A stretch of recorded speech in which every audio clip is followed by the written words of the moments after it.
Käydäänpä sitten seuraavaksi läpi vähän uutisia Suomesta. Putin on ollut tavalliseen tapaan. Venäjältä tulee hurjaa uutisia. Kompostointitarkastus lopetetaan, mikä ainakin mulle oli aika iso shokki. Mä olin jo innostunut tästä kompostin tarkastuksesta silloin kun se esiteltiin ja sitä ruvettiin tekemään. Siinä oli mun mielestä potentiaalia Suomessa kompostin tarkastuksesta ja kompostoinnista ylipäänsä. Siihen ympärille olisi voinut kehittää erilaista infrastruktuuria, tutkimusta, vienti. Olisiko sitä ollut vientiin? Olisiko sitä voinut tulla uusi Angry Birds? Nyt me ei enää tiedetä sitä. Tämä oli kenties menetetty mahdollisuus, mutta joka tapauksessa nyt ollaan tultu tähän, että kompostointitarkastusta ollaan lopettamassa. Toivottavasti tämä ei nyt johda Suomessa semmoiseen tilanteeseen, jonkinlaiseen kompostointianarkiaan, jossa sitten ihmiset lähtee täysin vapaasti tekemään erilaisia komposteja ja omalla laillaan kompostoimaan, koska siihen toimintaan, niin kuin kaikkeen muuhunkin toimintaan, niin liittyy tiettyjä normeja, yhteisiä sääntöjä, joita sitten täytyy toivoa nyt, että suomalaiset ymmärtää ja pysyy hyvä kuri tässä kompostoinnissa. Taloustilanne heikkenee jatkuvasti, luottoluokitus on laskenut kai 1 pykälän, asuntojen hinnat jatkaa mukavasti laskua, sehän on hyvä asia, päästee kiinni hyvään asuntoon vähemmällä rahalla, mikä siinä. Julkiset menot kasvaa koko ajan, se on Suomessa hyvä asia, koska halutaan julkista nimenomaan kehittää. Julkiselta puolelta me haetaan innovaatioita ja kasvua ja työllisyyttä ja erilaisia hankkeita. Korkomenot kasvaa, mikä on toisaalta hyvä sitten pankkiirille ja finanssialalle, koska se tarkoittaa tuottoja siihen suuntaan. Velka Suomessa jatkuvasti jatkaa tasaisesti kasvuaan, todennäköisesti velan kasvu vielä tulee tästä kiihtymään. Työn tuottavuus heikkenee jatkuvasti Suomessa ja niin edelleen. Eli tämä talouden alamäki ja liukuminen alaspäin jatkuu Suomessa ihan entisten tapansa.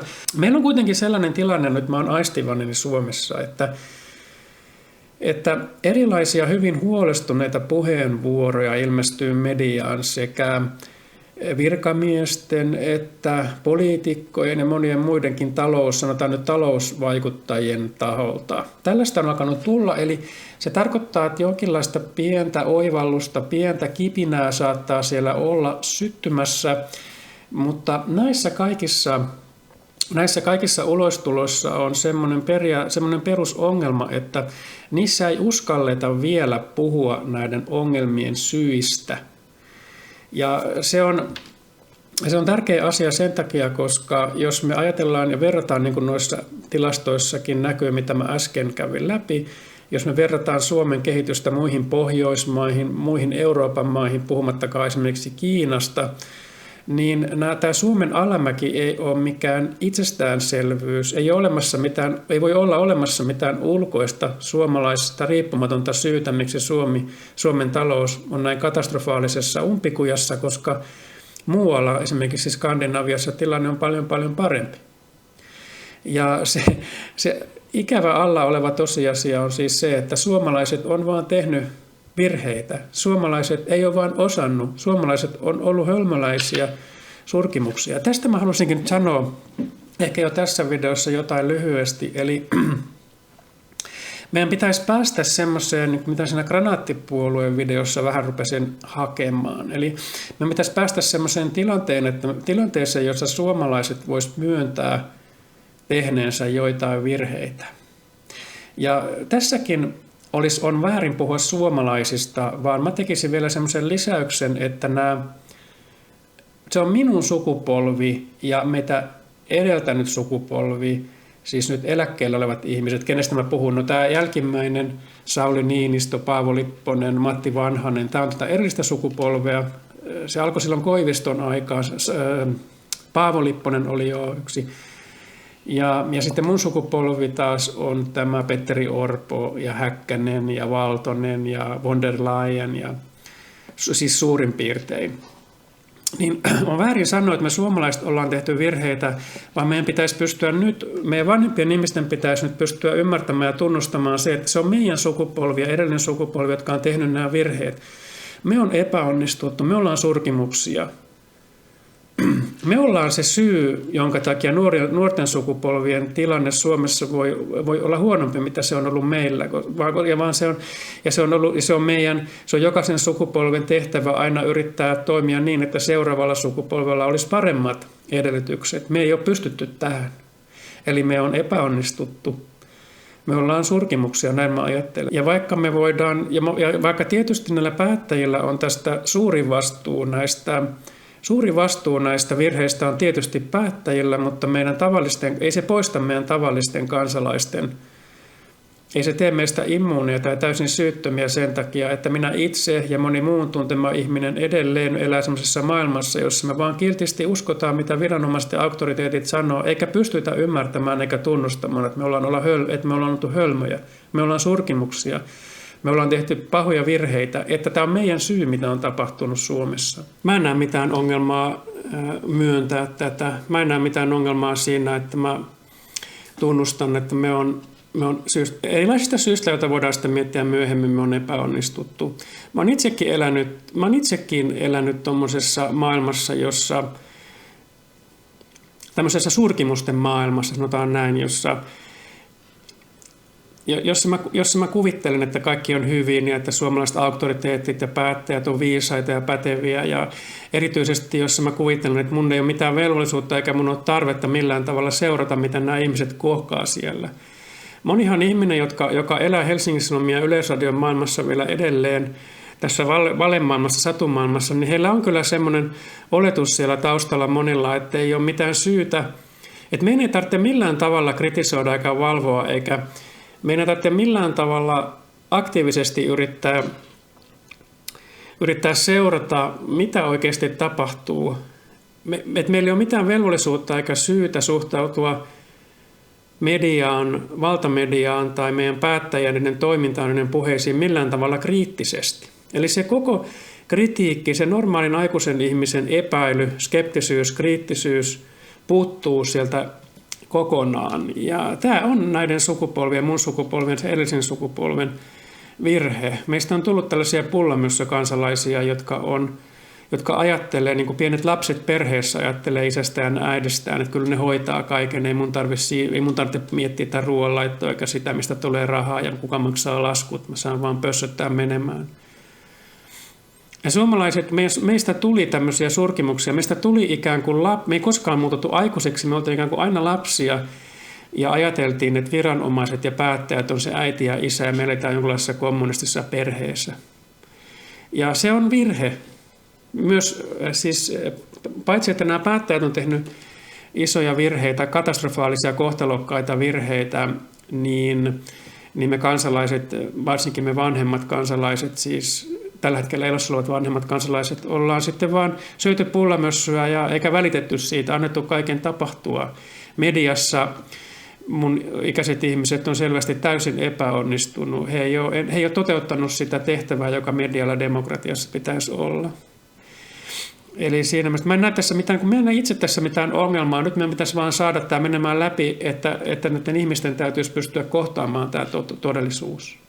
Suomalaiset ei ole täydellisiä, ei ole lottovoitto syntyä Suomeen. Päinvastoin, kun mä katson näitä talouden lukuja, niin mä alan epäilemään, että Suomesta tulee 10 vuodessa yksi Euroopan köyhimmistä maista, jos ei köyhin maa, jos ei me tehdä jotain tälle asialle. Nyt näyttää siltä, että Suomen uudeksi pääministeriksi on valittu tai ollaan tuomassa siis Antti Lindtman, jos muistan nimen oikein, SDP, ja siihen hallitukseen, siis seuraavaan hallitukseen sitten lähtee eduskuntavaalien jälkeen, siihen lähtee SDP johtavana suurimpana puolueena, suomalaiset äänestää, siihen tulee vasemmistoa, ehkä siihen tulee perussuomalaiset aika paljon kutistuneena puolueena ja vihreät tungetaan sinne varmaan.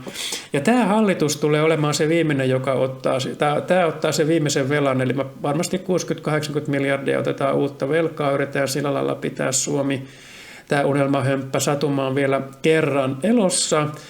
Ja nythän me nähdään, että luottoluokitus putoaa ja korot nousee varmaan muuallakin sitten Euroopassa, länsimaissa vähitellen. Se loppuu sitten siihen, kun se liikkumavara, eli sitten sitä rahaa vaan ei lopulta enää ole. Mutta tämä Lindtman on valittu pääministeriksi ja mä uskon, että suomalaiset tulee äänestämään, koska suomalaiset ei, palaan tuohon äskeiseen asiaan, eli suomalaiset ei ole suuri osa vielä kansasta valmiita hyväksymään mitä mä sanoin, eli sitä, että me ollaan mokattu. Sitä, että me ei olla muita parempia, että me ollaan surkimuksia, me on tehty väärin, kun me on annettu kaiken vaan mennä eteenpäin, eikä ole koskaan yritetty edes pysäyttää tätä hulluutta. Niin mä en näe sellaista, mä en näe merkkejä vielä siitä, että suomalaiset olisi suurimmassa määrin laajona kansan joukkoina vielä muuttamassa suuntaa, vaan he tulee äänestämään, niin kuin kuvasin siinä aikaisemmassa videossa, kommunistinen Suomi.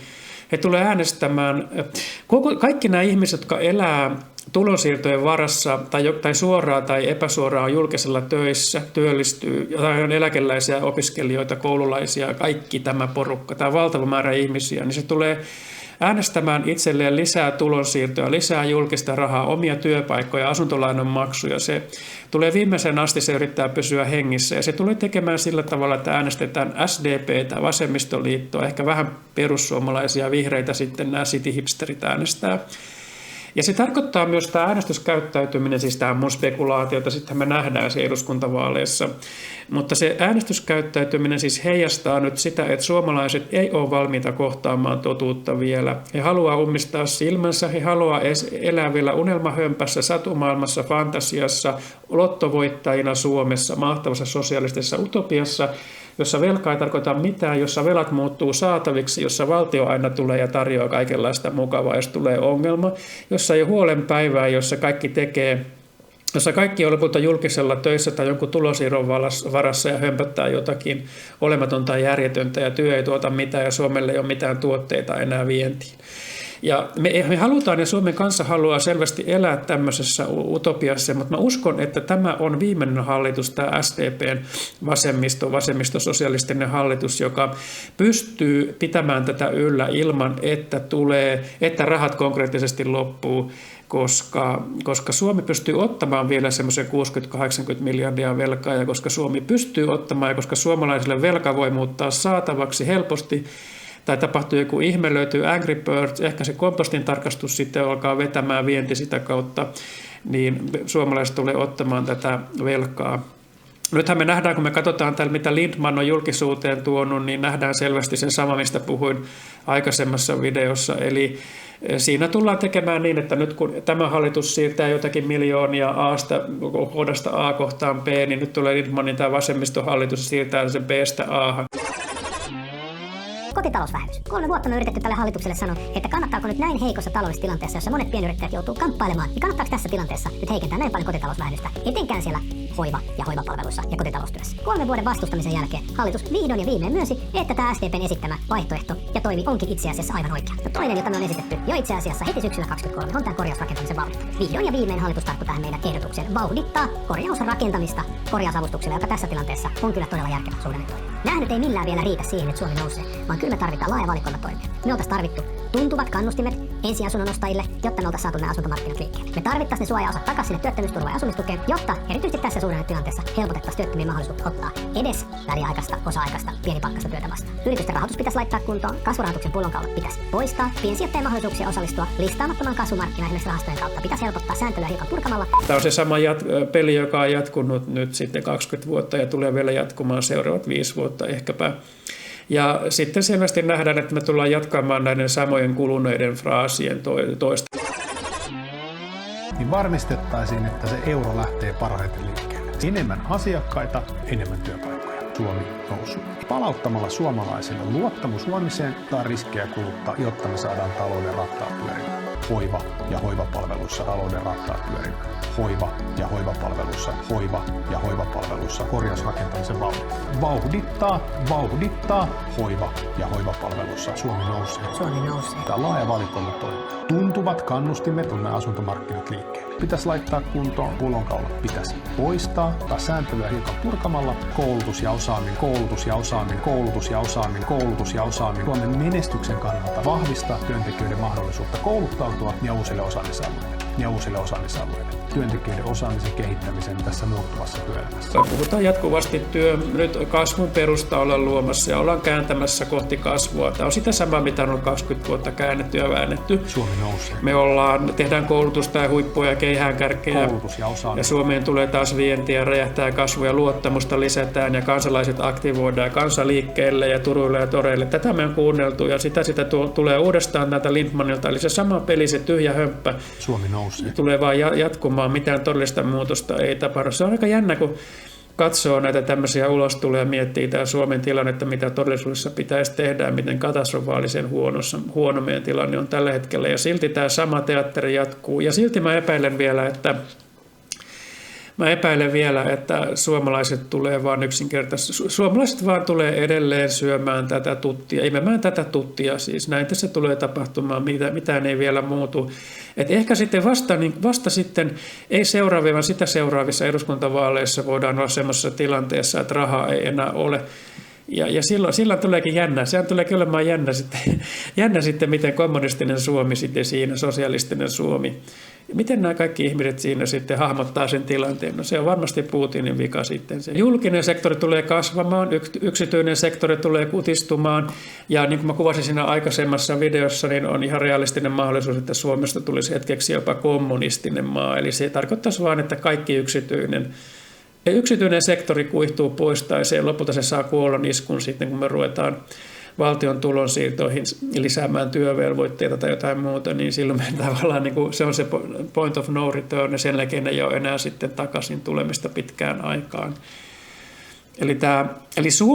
Eli Suomi on tiellä kohti kommunismia, kohti täyttä sosialismia tällä hetkellä. Ja mä näen, että Suomen kansa haluaa, Suomen kansa tahtotila on luja, halutaan mennä semmoiseen. Voi että kun se olisi ihanaa, miettikää tämä ihana kommunismin unelma herää. Tämä marksis-leninistinen unelma on nyt heräämässä Suomessa uudestaan. Se unelma, että valtio hoitaa kaiken. Se idea, että joku aina antaa sulle kaikki ne telkkarit ja puhelimet ja autot ja asunnot ja rahat. Ja sitten sä voit mennä ostelemaan niillä kaikkea. Sulla on kesämökki ja sulla on kiva juttu. Parkkipaikka, joku kiva autoromu. Sä voit vähän matkustella välillä, mutta et paljon, mutta vähän. Se on just se unelma. Me ollaan yhtä suurta perhettä, jos ei tarvitse huolehtia mistään, jos ei ole mitään murheen häivää, jossa me vaan näytellään työn tekemistä, jossa me piperretään kaikenlaista turhan päivästä. Me siirretään papereita A:sta B:hen tai poliittiset päättäjät siirtää muutamia miljoonia kohteesta A kohtaan B ja seuraava hallitus B:stä A:han. Voidaan tosiaan ajatella, että voisi kuvitella, että Suomessa toi marksis-leninistinen unelma, se utopia, joka oli viime vuosisadan alussa, se on tavallaan uudestaan herännyt, se nostaa sieltä päätä, se tulee voimalla kohta esiin.